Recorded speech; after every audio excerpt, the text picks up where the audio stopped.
नमस्कार, स्वागत है आप सभी का। मैं हूं माधवी पांडे आपके साथ। अब ले चलते हैं आपको महाकुंभ में, जो कि अब जारी है और वहां पे भारी जन सैलाब देखने को मिल रहा है।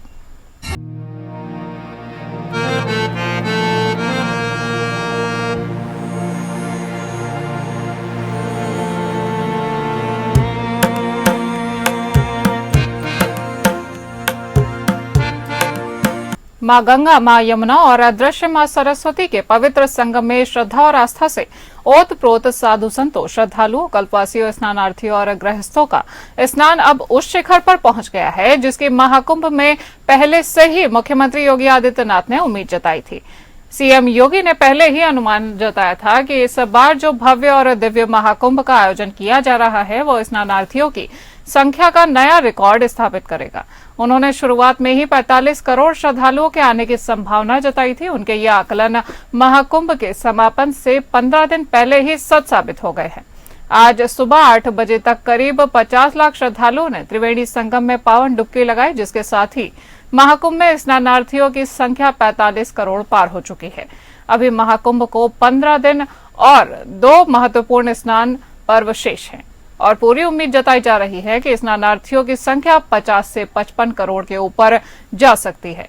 वहीं माघ पूर्णिमा में श्रद्धालुओं की संख्या बढ़ने की उम्मीद जताई जा रही है और सुरक्षा के भी पुख्ता इंतजाम किए गए हैं। हमारे विशेष संवाददाता आलोक सिंह जुड़ गए हैं।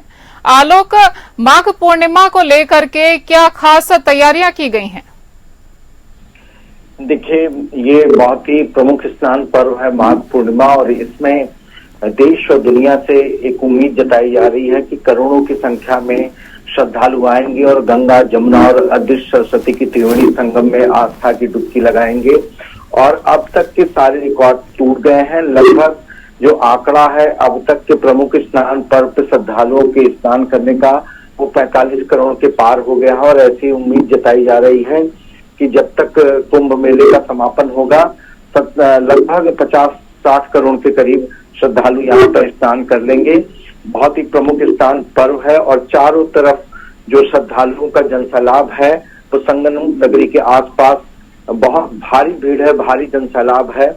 और पूरे के पूरे जो मेला क्षेत्र है उसको वाहनों से प्रतिबंधित कर दिया गया है और श्रद्धालुओं के लिए एकल मार्ग की व्यवस्था की गई, यानी कि जो श्रद्धालु जिस तरफ से मेले में प्रवेश करेगा उस तरफ से उसकी वापसी नहीं होगी और दूसरे तरफ से उसका आना जाना लगा रहेगा। इसी तरह से रेलवे स्टेशन, बस स्टेशन पे भी ऐसी व्यवस्था की गई है। ट्रैफिक जाम की बहुत बड़ी समस्या उत्पन्न हुई थी, इससे लोग, श्रद्धालु और प्रयागराज का आम जनमानस जूझ रहा था। ऐसे में शहर से 20-20 किलोमीटर के दूर पे बृहद पार्किंग की व्यवस्था की गई है और सारी जो बाहर से वाहन आ रहे हैं, अन्य प्रदेशों से वाहन आ रहे हैं, उनकी पार्किंग वहां पे सुनिश्चित की गई है। सुरक्षा को लेकर बेहद पुख्ता इंतजाम किए गए हैं और ऐसा माना जा रहा है कि माघी पूर्णिमा पे भी करीब 2 करोड़ से अधिक श्रद्धालु संगम में स्नान पूजन करेंगे। तो बहुत ही महत्वपूर्ण पद है माघी पूर्णिमा का स्नान। इसको लेकर मेला प्रशासन ने अपनी पूरी तैयारियां कर ली हैं और भारी भीड़, भारी जनसैलाब संगम की तरफ बढ़ता जा रहा है, जो आस्था की डुबकी लगा रहा है। जी, तमाम जानकारी के लिए धन्यवाद आलोक।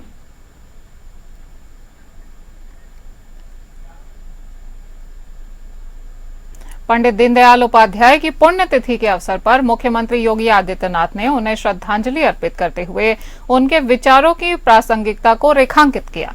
इस मौके पर सीएम योगी ने कहा कि पंडित दीनदयाल उपाध्याय जी की अंत्योदय की सोच आज प्रधानमंत्री नरेंद्र मोदी के नेतृत्व में साकार हो रही है। उन्होंने गरीबी उन्मूलन के खोखले नारों पर विपक्ष को घेरा है और साथ ही सीएम योगी ने महाकुंभ को लेकर दुष्प्रचार करने वालों पर भी कड़ा प्रहार किया है। सीएम योगी ने कहा कि जीवन भर वीवीआईपी ट्रीटमेंट लेने वाले लोग आज महाकुंभ को लेकर दुष्प्रचार में जुटे हुए हैं। भारतीय जनसंघ के संस्थापक सदस्य दीनदयाल उपाध्याय की पुण्यतिथि पर मुख्यमंत्री योगी आदित्यनाथ ने उनकी प्रतिमा पर माल्यार्पण कर उनको भावभीनी श्रद्धांजलि दी। पंडित उपाध्याय के आदर्शों को याद करते हुए मुख्यमंत्री ने कहा कि समाज के अंतिम पायदान पर बैठे व्यक्ति का कल्याण और विकास पंडित दीनदयाल उपाध्याय का सपना था। आज प्रधानमंत्री नरेंद्र मोदी के नेतृत्व वाली बीजेपी की डबल इंजन की सरकार पंडित उपाध्याय के सपनों को पूरा कर रही है। में तो हर व्यक्ति आएगा, वहां तो किसी के साथ कोई भेदभाव नहीं है, न जाति का भेद है, न पंथ का भेद है, न क्षेत्र का भेद है, न भाषा का भेद है। पूरा देश आ रहा है और 29 दिन में 45 करोड़ श्रद्धालु अब तक वहां स्नान कर चुका है। आप मुझे बताओ, भारत और चीन के बाद किसी देश के पास 45 करोड़ की आबादी निवास करती है क्या? और एक अस्थायी शहर में 45 करोड़ श्रद्धालु आकर के डुबकी लगा करके चला जाए तो इससे बड़ी बात और क्या हो सकती है। लेकिन जिनको नकारात्मकता फैलानी है, और नकारात्मकता फैलाने वाले कौन लोग हैं? ये नकारात्मकता फैलाने वाले वही लोग हैं जिन्होंने जीवन भर बीबीआईपी ट्रीटमेंट लिया है, सरकार की बीबीआईपी सुविधाओं का उपभोग किया है, और किया ही नहीं, आने वाली पीढ़ी के लिए भी एक रास्ता खोलने का प्रयास किया था उन्होंने कि वे तो ले ही ले, लेकिन उनकी आने वाली पीढ़ी भी इस सुविधा का उपभोग करे जैसे देश उनका बपोती हो। फर्रुखाबाद पहुंचे प्रभारी मंत्री और उत्तर प्रदेश सरकार में संस्कृति एवं पर्यटन मंत्री जयवीर सिंह ने फतेहगढ़ कलेक्ट्रेट सभागार में अधिकारियों के साथ विकास कार्यों और कानून व्यवस्था को लेकर समीक्षा बैठक की। मंत्री ने कहा कि प्रदेश में जिले की रैंक में सुधार आया है, हम अब 31 स्थान पर पहुंच चुके हैं। उन्होंने बताया कि मुख्यमंत्री डैशबोर्ड में कुछ फीडिंग की कमी होने की वजह से रैंक प्रभावित हुई है। इस मामले में जिला अधिकारी को प्रत्येक महीने नजर रखने के निर्देश दिए गए हैं। हर विभाग की कार्य योजना और समयबद्ध तरीके से फीडिंग हो जाए ताकि रैंकिंग अच्छी बनी रहे। जिलाधिकारी को विभागों का रिव्यू करने के निर्देश भी जारी किए गए हैं। उन्होंने कहा कि हम चाहते हैं कि हमारा जिला विकास की ऊंचाइयों को छुए और जिला वैभवशाली बने। प्रधानमंत्री का विकसित भारत 2047 तक बनने का सपना पूरा होगा। जब हर एक प्रदेश, एक एक जिला और एक एक व्यक्ति विकसित होगा, तभी हम देश के लक्ष्य को हासिल कर पाएंगे। मंत्री ने कहा कि गौरव के साथ हम कह सकते हैं कि अब तक 44 करोड़ श्रद्धालु कुंभ में गंगा, जमुना, सरस्वती के त्रिवेणी संगम में स्नान कर चुके हैं और 40 करोड़ के सापेक्ष हम 50 करोड़ से ऊपर जा रहे हैं और श्रद्धालु स्नान कर रहे हैं। देश के सभी प्रदेशों की कुंभ से इस समय कनेक्टिविटी बनी हुई है और कुंभ के लिए गाड़ियों एवं रेल द्वारा श्रद्धालुओं का रैला चल रहा है। महाकुंभ से करीब 2 लाख करोड़ रुपए का रेवेन्यू आने का मुख्यमंत्री ने अनुमान जताया था, वह पूरा होता हुआ दिखाई दे रहा है। जो अनुमान था कुंभ को लेके, तो हम लोग का अनुमान था 40 करोड़ श्रद्धालुओं का आने का, लेकिन फक्र और गौरव से हम कह सकते हैं कि कल तक 44 करोड़ से ऊपर श्रद्धालु कुंभ में आकर के मां गंगा, यमुना और त्रिवेणी के संगम में डुबकी लगाने का काम कर चुके हैं। अब मैं समझता हूं कि 40 करोड़ के सापेक्ष हम 50 करोड़ से ऊपर जा रहे हैं, ये सुनिश्चित है। क्योंकि कल तक 20-20, 30-30 किलोमीटर तक सारे रोड ब्लॉक रहे, टोल ब्लॉक है। अब खुद ही देख रहा हूँ स्थितियां, देश भर के भाई रोड जितने भी स्टेट है उनकी कनेक्टिविटी है, तो सब पूरा का पूरा कुंभ गाड़ियों का, श्रद्धालुओं का एकदम रेला पिला है। तो हम समझते हैं 26 तक ये चलने वाला है। पर्यटन को तो रेवेन्यू के आगाज जो भी जा रहा है, अब जा रहे हैं, खिला रहे हैं, पिला रहे हैं, टोल दे रहे हैं, रुक रहे हैं, श्रद्धा से पुष्प अर्पित कर रहे हैं, पंडित जी को दे रहे हैं, केवट को दे रहे हैं, वोट पर चल रहे हैं, जो भी कर रहे हैं। रेवेन्यू 2 लाख करोड़ का अनुमान माननीय मुख्यमंत्री ने जिताया था। कुंभ से उत्तर प्रदेश को राजस्व की बढ़ोतरी होने वाली है। वो कहीं ज्यादा है रेवेन्यू उत्तर प्रदेश को मिलेगा और उससे ज्यादा कहीं रेवेन्यू भारत सरकार को मिलने वाला है। मैनपुरी के रामनगर कुसमरा स्थित रिद्धि सिद्धि मैरिज होम में भारतीय किसान यूनियन की किसान महापंचायत आयोजित की गई। इस महापंचायत का नेतृत्व भारतीय किसान यूनियन के जिला अध्यक्ष मुकेश यादव ने किया, जिसमें किसानों की समस्याओं, न्यूनतम समर्थन मूल्य और खेती से जुड़े मुद्दों पर चर्चा की गई। इस महापंचायत में भारतीय किसान यूनियन के राष्ट्रीय प्रवक्ता राकेश टिकैत मुख्य अतिथि के रूप में शामिल हुए। उन्होंने अपने संबोधन में सरकार की किसान नीतियों पर सवाल उठाए और किसानों को उनके हक की लड़ाई के लिए एकजुट रहने का संदेश दिया। उन्होंने कहा कि सरकार किसानों के हित में कोई ठोस कदम नहीं उठा रही है। एमएसपी को कानूनी गारंटी देने की मांग अभी भी अधूरी है, जिससे किसान लगातार आर्थिक संकट से जूझ रहे हैं। महापंचायत में किसानों ने सरकार से कर्ज माफी, बिजली दरों में कटौती, एमएसपी की गारंटी और फसलों के उचित दाम की मांग की है। किसान नेताओं ने ऐलान किया है कि यदि सरकार उनकी मांगों को नजरअंदाज करती है तो आंदोलन तेज किया जाएगा।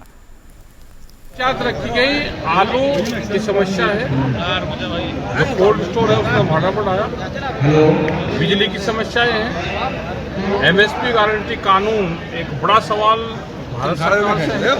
यहाँ पे जो सर्किल रेट है वो नहीं बढ़ा, 2013-14 से रेट बढ़ा ही नहीं। जमीन नहीं किसान की जा रही है लेकिन रेट नहीं बढ़ रहा। क्या सस्ते में जमीन लूटना चाहते हैं? वन नेशन वन इलेक्शन की तो सरकार बात करती है, क्या one nation one education, one nation one health की भी बात हुई? तो ये सारे इशू है। लोगों को कहा कि पॉलिटिकल सिस्टम से तो दूर रहो, आंदोलन पे ध्यान दो, अपने संगठन बनाओ। आने वाले टाइम पे बड़े संघर्ष की जरूरत देश में पड़ेगी। बात करेंगे अलीगढ़ की, जहां एएमयू में पार्टी के दौरान मेन्यू में बीफ बिरयानी परोसने का मामला रुकने का नाम नहीं ले रहा। बीफ बिरयानी का नोटिस लगाने वाले छात्रों के खिलाफ सख्त कार्यवाही की मांग की जा रही है। अखिल भारतीय करणी सेना के पदाधिकारियों के द्वारा एसएसपी अलीगढ़ के नाम ज्ञापन सौंपा गया है। ज्ञापन में बीफ पार्टी के आरोपियों की गिरफ्तारी की मांग की गई है। एएमयू में बीफ पार्टी का नोटिस जो वायरल हुआ था, वायरल नोटिस पर पुलिस ने मुकदमा तो दर्ज कर लिया था, लेकिन आरोपियों पर अभी तक कोई कठोर कार्यवाही नहीं की गई है। अखिल भारतीय करणी सेना ने ज्ञापन सौंपते हुए जल्द से जल्द आरोपियों की गिरफ्तारी की मांग की है। एक मैसेज सोशल मीडिया पर वायरल हुआ था जिसमें एएमयू के सुलेमान हॉल में बीफ पार्टी का आयोजन किया जा रहा था, जिसमें एएमयू के एक प्रोफेसर साहब शामिल है इसमें, और इसके अलावा 2 डाइनिंग हॉल के छात्र भी शामिल हैं, जिनके द्वारा इस पार्टी का आयोजन किया जा रहा था। जिसको लेकर चूंकि गौ माता हिंदू समाज में राष्ट्रमाता है, देवी का स्वरूप है, और तमाम हिंदू समाज की और एएमयू में पढ़ने वाले हिंदू छात्रों की भावनाएं इससे आहत हुई हैं। तो हमारी मांग ये है कि जितने भी आरोपी हैं जो पार्टी के आयोजक है, उनके विरुद्ध सख्त कार्रवाई की जाए। सबसे पहले उनका एएमयू से निलंबन और निष्कासन हो, उसके अलावा उन पर मुकदमा दर्ज कर उनको जेल भेजा जाए। मुरादाबाद में एक शिक्षक की शादी की दावत में फूड पॉइजनिंग का एक मामला सामने आया है। लगन की दावत में खाना खाने वालों की तबीयत बिगड़ गई और फूड पॉइजनिंग से 150 से अधिक लोग बीमार हो गए। दरअसल खाना खाने के बाद दर्जन लोगों के पेट में दर्द बताया गया और उल्टी दस्त के साथ उन्हें चक्कर भी आ गए। उन्हें गंभीर हालत में निजी अस्पतालों में भर्ती कराया गया है। वहीं फूड पॉइजनिंग के शिकार कई लोगों की हालत अभी गंभीर बनी हुई है। फूड पॉइजनिंग का शिकार हुए लोगों को उपचार के लिए जिला अस्पताल रेफर किया गया है। मामला ठाकुर द्वारा के गांव फरीदनगर का बताया जा रहा है। हुआ ये है कि हमारे गांव में हमारे राजपाल जी हैं, उनके बेटे की लगन आई थी महुआखेड़ा से। वो प्रोग्राम चल रहा था, सब ठीक ठाक था मामला। लोगों ने खाना खाया, उसके 2 घंटे के बाद 3 से 4 बजे खाना खाया और नाश्ता करा। 6 बजे के करीब जाकर कुछ लोगों की अचानक में एकदम से हालत बिगड़ी। उन्होंने जो है पलटियाँ, पेट में दर्द हुआ, पलटियाँ आई और उनको जल्दी से जो है अस्पतालों में भर्ती कराया गया। हालात अब जो है बेहतर हैं। बात करेंगे अलीगढ़ की, जहां अलीगढ़ मुस्लिम विश्वविद्यालय के खिलाफ तिबिया कॉलेज के छात्रों का जबरदस्त प्रदर्शन देखा गया। छात्रों ने एएमयू प्रशासन पर फंड में 14 करोड़ की गड़बड़ी करने का आरोप लगाया है। प्रोक्टोरियल टीम के द्वारा वाइस चांसलर से मिलने से रोकने पर छात्रों को रोका गया, जिस पर छात्रों ने एएमयू के खिलाफ उग्र प्रदर्शन करना शुरू कर दिया। छात्र प्रदर्शन को देखकर एएमयू प्रशासनिक ब्लॉक के अधिकारियों ने छात्रों को अंदर बुलाकर छात्रों से एएमयू प्रशासन द्वारा बात की गई और छात्रों के आरोप पर यूनिवर्सिटी के finance officer professor Mohsin Khan ने कहा कि अभी छात्रों के स्टाइपेंड का फंड नहीं आया है। जब फंड ही नहीं आया तो छात्रों को हम कहां से पैसा देंगे, जिसको लेकर एएमयू के छात्रों ने मांग की है जब तक ऐसे मामलों पर कोई कार्यवाही नहीं होगी तब तक इस तरह के आरोप लगते रहेंगे। करने में हम जो भी अपना काम करते हैं, हमें टेस्ट वगैरह करवाने पड़ते हैं। हमारा ड्रग मॉडिफिकेशन का जो भी हमारा काम रहता है हमारे डिपार्टमेंट में, उसके लिए बहुत सारे टेस्ट कई ऐसे होते हैं जो हमें बाहर करवाने होते हैं। बाकी हमारा जो फंड आया हुआ है, हमें ऐसी खबर मिली है कि जो 8 करोड़ तकरीबन उसमें से वो नगर निगम को दिया जा रहा है कि उनके जो भी उनका हम चाहते हैं कि वो जो हमारे हक का पैसा है वो उनको ना दिया जाए। हमारे जो हक का पैसा इतने अर्से तक हमने इंतजार किया है वो हमें मिले। इसको लेकर हम यहाँ मिलने आए थे रजिस्ट्रार साहब से और एफओ साहब से या वीसी मैम, किसी से भी हमारी अगर मुलाकात हो हायर अथॉरिटी से, तो यहाँ पे हमें रोक दिया गया है गेट पर, हमें मिलने नहीं दिया जा रहा है। और एटलीस्ट किसी से बात करवाई जाए, कोई हमें आश्वासन दे कि हमारा पैसा जो है वो हमें मिलेगा, वो कहीं भी नहीं जाएगा। तो हम सब लोग वही चाहते हैं, पीसफुल मार्च उसके लिए हम सब लोग कर रहे हैं। गाजीपुर पुलिस ने एक बड़ी कार्यवाही करते हुए बीते 7 दिसंबर को थाना नोनहरा क्षेत्र के एक गांव की नाबालिग बालिका के साथ दुष्कर्म करने वाले के खिलाफ रासुका की कार्यवाही की है। आरोप है कि उसने अपनी बर्तन की दुकान में नाबालिग बालिका को बंधक बनाकर दुष्कर्म किया था। इस घटना के साथ स्थानीय लोगों ने तनावपूर्ण माहौल हो गया है और जिससे क्षेत्र में दहशत का माहौल पसर गया है, जिसके लिए पुलिस को भी काफी कड़ी मेहनत करनी पड़ रही है और कई दिनों तक पुलिस की तैनाती भी की गई थी। व्यवस्था छिन्न भिन्न हो चुकी है और कई दिनों तक लावा बाजार की दुकानें भी बंद रहीं। पुलिस ने शब्बीर अहमद के खिलाफ मामला दर्ज किया है और उसे गिरफ्तार भी कर लिया गया है। गाजीपुर पुलिस अधीक्षक डॉक्टर इरस रजा ने सोमवार को अपने कार्यालय में इसकी पुष्टि करते हुए बताया कि शब्बीर अहमद के विरुद्ध रासुका की कार्यवाही कर दी गई है। 8/12/2024 को थाना नोनहरा के अंतर्गत एक व्यक्ति शब्बीर अहमद जो कि एक दुकान वहां पे चलाता था, तो उसके द्वारा एक बच्ची को जो कि नाबालिग थी उसको बंधक बनाकर उसके साथ दुष्कर्म किया गया। उसको वहां पर बंधक बना के भी रखा गया, जिसको कुछ लोगों ने जब देखा, समाज के लोगों ने, तो उसको वहां से बचाया गया। पुलिस भी वहां मौके पर पहुंची, तत्काल बच्ची को निकालकर उसका ट्रीटमेंट करवाया गया था, जिसको लेकर जो समाज में काफी इशू उस समय क्रिएट हुआ था और काफी लोगों ने इस बात का विरोध भी किया था। तो इसके संबंध में इसमें रासुका का ड्राफ्ट तैयार किया गया था, जिसको डीएम महोदया द्वारा अप्रूवल किया गया है और इस आरोपी के ऊपर रासुका लगाई गई है, जिसमें अब ये 1 वर्ष तक अगले निरुद्ध रहे। कन्नौज के नगर रोडवेज बस स्टेशन पर उस समय कोहराम मच गया जब बस का स्टार्ट ठीक करते समय वो बस अपने आप अचानक स्टार्ट हो गई। बस से उतरते समय इलेक्ट्रीशियन 2 बसों के बीच फंस गया, जिससे उसकी दबकर मौत हो गई। मृतक रोडवेज कर्मी मोनू मैनपुरी जनपद के बेबर कस्बे का रहने वाला था। वो स्थानीय डिपो में संविदा पर इलेक्ट्रीशियन के पद पर कार्यरत था।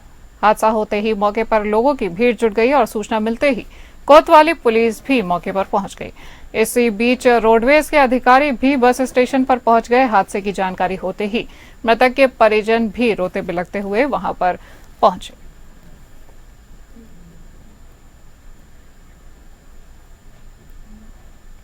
नोएडा में नशे की हालत में एक युवक ने खौफनाक कदम उठाया। मामला नोएडा सेक्टर 9 का बताया जा रहा है, जहां नशे में धुत युवक ने खुद पर ज्वलनशील पदार्थ छिड़ककर आग लगा ली। हादसे में युवक के दोस्त भी उसकी चपेट में आ गए। स्थानीय लोगों ने घटना की जानकारी पुलिस को दी है। मौके पर पहुंची पुलिस ने युवक और युवती को गंभीर अवस्था में नजदीकी अस्पताल में भर्ती कराया है। युवक नोएडा के फेज 1 थाना क्षेत्र के अंतर्गत सेक्टर 9 में स्थित झुग्गियों का रहने वाला है।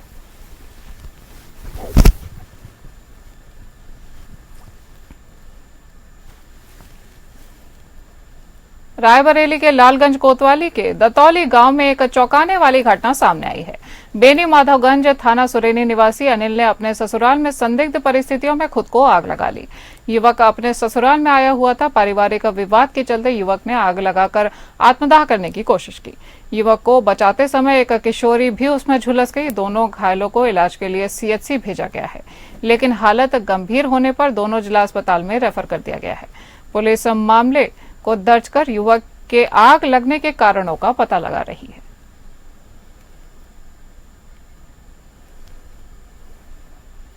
उत्तर प्रदेश के बहराइच जिले में दर्दनाक सड़क हादसा हुआ है, जिसमें एक डंपर ने कार को टक्कर मार दी। इस हादसे में कार सवार एक ही परिवार के 5 सदस्यों की मौत हो चुकी है। परिवार के लोग दवा लेने लखनऊ जा रहे थे, लेकिन रास्ते में यह भीषण दुर्घटना हो गई। प्रत्यक्षदर्शी के मुताबिक तेज रफ्तार डंपर ने कार को जोरदार टक्कर मार दी, जिससे कार बुरी तरह से क्षतिग्रस्त हो गई है और स्थानीय लोगों ने तुरंत पुलिस को सूचना दी है। पुलिस और राहत दल ने मौके पर पहुंचकर कार में फंसे लोगों को बाहर निकाला, लेकिन तब तक 5 लोगों की मृत्यु हो चुकी थी।